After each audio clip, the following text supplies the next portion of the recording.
আপনি যেভাবে হোক আমার বাবুকে বাঁচাতেন। আমি ও জন্ম নিচ্ছি পর্যন্ত ওরে নিয়ে অনেক কষ্টে আছি। ওর বয়স 2 বছর 5 মাস। এই 2 বছর 5 মাস আমি ওরে নিয়ে এত কষ্টে আছি। আমি মানে ওই থেকে আমাদের যেদিন শুনছি ওর হাতে ছিদ্র, ওই দিন থেকে আমাদের ঘুম নিন্দা সব শেষ। আমরা না শান্তি আমাদের জীবন থেকে চলে গেছে। আমার আরো অবস্থা খুবই খারাপ। ও অপারেশন করলেও মারা যাবে, বাংলাদেশে না করলেও মারা যাবে। আচ্ছা, এই বাচ্চাটাকে দেখেন তো আপনারা চিনেন কিনা? এটা কি আমার বাচ্চা বা আপনাদের কারোর বাচ্চা?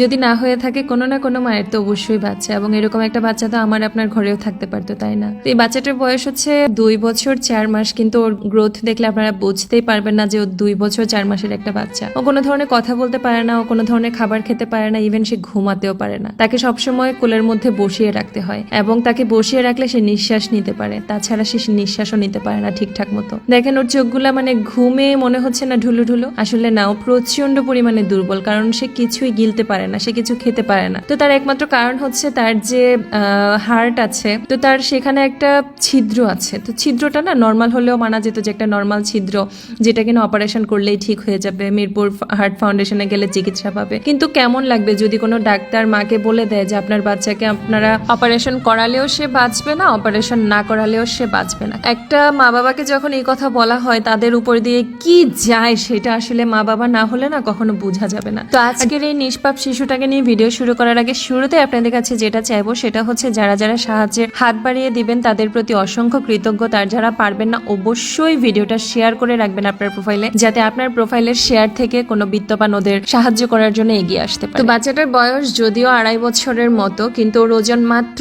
6.5 কেজি, যেটা কিনা ওর অপারেশনের জন্য পর্যাপ্ত ওয়েট না। আজকে ওর মায়ের মুখ থেকে শুনবো যে জন্মের 3য় দিন থেকে ওকে নিয়ে যে সাফার করে যাচ্ছে তারা, একটা রাত তারা আজও পর্যন্ত শান্তিতে ঘুমাতে পারছে না। চলুন শুনে আসি। কোরবানের কদিন আগে ও এত বেশি অসুস্থ হয়ে গেছে, ও বসতেও পারে না, দাঁড়াইতেও পারে না, খুব দুর্বল। তখন মিরপুর হার্ট ফাউন্ডেশন ওনারা নিয়ে গেছে ওরা। ওখানে ওনারা বলতেছে না, প্রথমে ধানমন্ডিতে নিয়ে গেছে ভাইয়া, ওনারা এক ডাক্তার দেখে। উনি ওখানে সার্জারি করে না।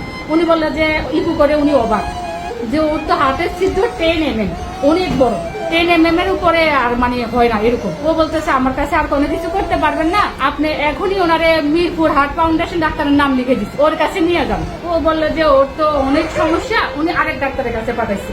তো ওখানে আবার ইকু করছে। ইকু করার পরে ও দেখলো যে ওর হার্টের ছিদ্র অনেক বড় হয়েছে। হার্টের ছিদ্রের পাশাপাশি ওর ফুসফুসে পানি জমে গেছে, বাল্ব লিক হয়ে গেছে, উচ্চ রক্তচাপ। তার বাচ্চাটাই আমরা যদি অপারেশন করি এখানে আমরা বাঁচাতে পারবো না। আমরা অপারেশন করব, আপনার কাছ থেকে টাকা নিব, পরে আপনার ডেড বডিটা আপনার হাতে তুলে দেবো। আমরা ওভাবে আপনার বাচ্চাটা অপারেশন করতে পারবো না, আপনি ইন্ডিয়া নিয়ে যান। তো বললাম স্যার আমরা তো বাংলাদেশে করাতে পারবো না, ইন্ডিয়া নিবো কিভাবে? আমি বললাম তো স্যার এমনিতে কি বলেন, মানে আমার বাবুর কি অবস্থা? বলতেছে আসলে আমি ডাক্তার হয়ে আপনাকে বলতে পারবো না, আমি বুঝতে পারছি আপনার কাছে টাকা পয়সা নাই, আপনি অনেক কষ্টে আছেন, এটা আমরা দেখেই বুঝতে পারছি।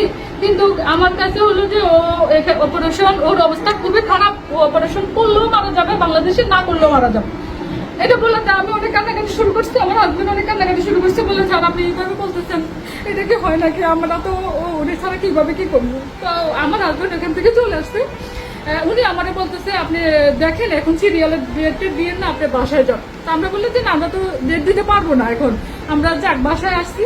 আসার পরে অনেক কান্নাকাটি, আমার বড় মেয়ে, আমাদের আত্মীয় স্বজন সবার সাথে কান্নাকাটি করতেছি। পরে আমার হাজবেন্ড অফিসে গেছে, উনি একটা চাকরি করে এনজিওতে। তো উনি বললো যে, ওনারা বললো যে আপনি একটা কাজ করেন, আপনি ইন্ডিয়া যোগাযোগ করেন। তো ইন্ডিয়া আমরা দেবী সিটির হাসপাতালে একজন ডাক্তারের সাথে যোগাযোগ করছি।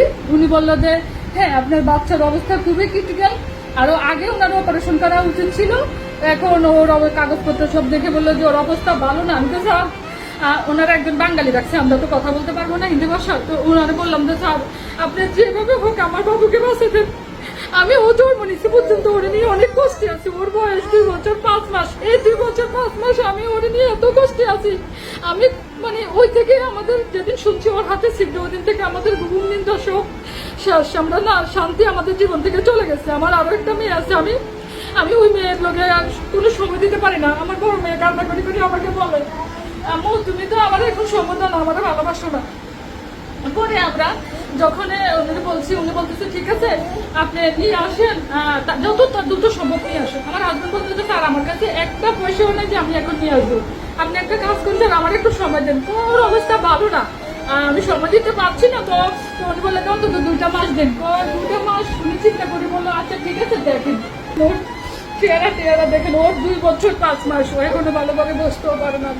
ডাক্তার বলছে ওজন মাত্র 6.5 কেজি। এরপরে ওনারা বলছে যে ঠিক আছে, উনি বলে আচ্ছা আমরা আল্লাহর রহমতে অপারেশন হবে। তো আমার হাজবেন্ড বলতেছে দেখেন আমার তো কত টাকা লাগতে পারে। উনি আমাদের বাংলাদেশি টাকা বলছে প্রায় 9 থেকে 10 লক্ষ টাকা লাগতে পারে, সার্জারি সহ। আর ওই যে ওর পরীক্ষা নিরীক্ষা এগুলো ওখানে অনেকগুলো করাইতে হবে, এগুলো নিয়ে তা পায় আমাদের সব মিলিয়ে হয়তো 12 লক্ষ টাকা লাগবে। তো এই থেকে আমি ভাইয়া অনেক রকম চেষ্টা করতেছি, অনেক ইউটিউবারের সাথে যোগাযোগ করার চেষ্টা করতেছি, কেউ মানে যোগাযোগ করে না। অনেক জায়গায় মেল দিছি, অনেক জায়গায় আমি কমেন্টস করি, কেউ মানে দেখছে বলে মনে হয় না। তো যেটা বলবো, ওকে যে মানে যখন একটা ডাক্তার বলে যে হচ্ছে আপনার বাচ্চাকে অপারেশন করলেও বাঁচবে না, না করলেও বাঁচবে না, তো এটা আসলে একটা মা বাবার উপর দিয়ে কি যায় আশা করি আপনারা বুঝতেছেন। কথা বলবো যে দেখেন এই ধরনের ভিডিওগুলোতে আমাদের কোনো স্বার্থ থাকে না, মা বাবারও স্বার্থ থাকে না। একটা মা বাবা আসলে পারতে কখনো সন্তানের চিকিৎসার জন্য কারোর কাছে হাত পাতে না, এবং ওনারা হাত তো পাচ্ছে না, আমি বলবো যে একটা সন্তানের জীবন ভিক্ষা করে আসলে। তো এই বাচ্চাগুলো ওনার বাচ্চা বললে ভুল হবে, বাচ্চাগুলো আসলে মানে আমাদের সবার বাচ্চা। হ্যাঁ, তো আমার মনে হয় আমরা সবাই মিলে যদি একটু সাহায্যের হাত বাড়ায় দিই। এই মানে আমি ইদানিং খুবই অবাক হচ্ছি যে এত ছোট ছোট বাচ্চাগুলো এত বড় বড় ডিজিজ নিয়ে ঘুরতেছে। আমাদের সামান্য সর্দি কাশি হলে আমরা অনেক আতঙ্কিত হয়ে যাই, তো সেখানে বাচ্চাটার 2 বছর 4 মাস, অথচ ওর ওজন মাত্র 6.5 কেজি। তো এইগুলো আসলে একটা মায়ের উপরে কত দিন ধরে একটা মানে মা বাবার উপরে কত দিনের একটা ট্রমা, একটা টর্চার, এটা আসলে মানে এক্সপ্লেন করার মতো না।